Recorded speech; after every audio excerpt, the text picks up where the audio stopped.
We are now 2.5 weeks away from the start of the legislative session, and this week I had the chance to talk about that with the publisher of Quorum Call, our good friend Shawn Ashley. Shawn, your excellent organization begins the new year with a new name and a new publisher. Tell us all about that.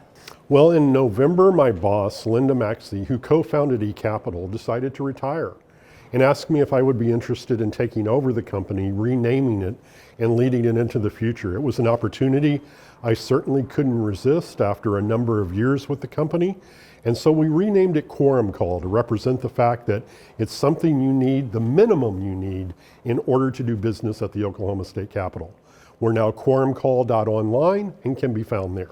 Congratulations on that. And as we look ahead to this session, already one Democratic lawmaker, state representative, has stepped down. Who is that and why?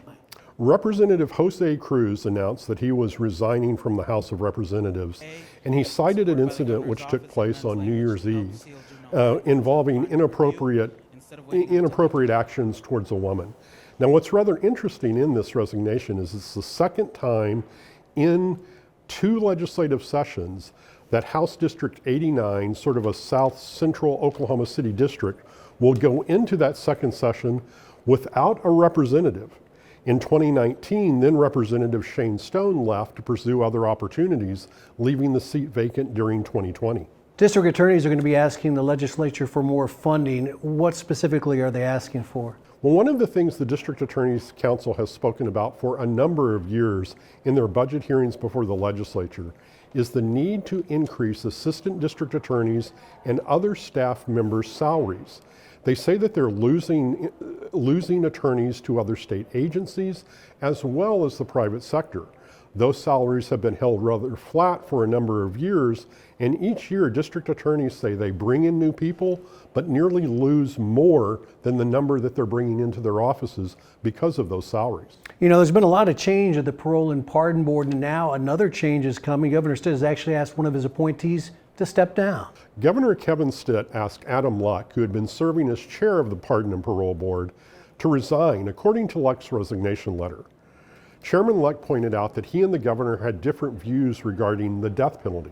In each of the 5 clemency cases that came before the board, Adam Luck had voted in favor of clemency, while Governor Kevin Stitt has expressed support for the death penalty, although he did grant clemency to Julius Jones. Just a final question for you. Expanding rural broadband, we've talked about it for a couple of years now, and it's going to come up in this session as well. What can we expect to come out of that? Well, it looks like there is going to be a lot of legislation related to rural broadband, and there's also going to be a lot of money related to funding rural broadband in the coming year.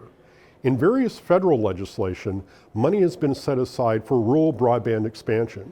Some is flowing directly to various state and federal agencies within the states in order to support that effort. At the same time, the American Rescue Plan included money that could be set aside for that, and we see the joint committee within the legislature looking at those issues. Oklahoma created the Rural Broadband Expansion Council a couple of years ago to further facilitate this effort, and they've been working toward that, developing maps, looking at who the various providers are, and areas that are not served and underserved, including some near our metro areas, in which we could be see broadband expanded in the coming years. Shawn Ashley, owner and publisher of Quorum Call, thank you very much. You're very welcome.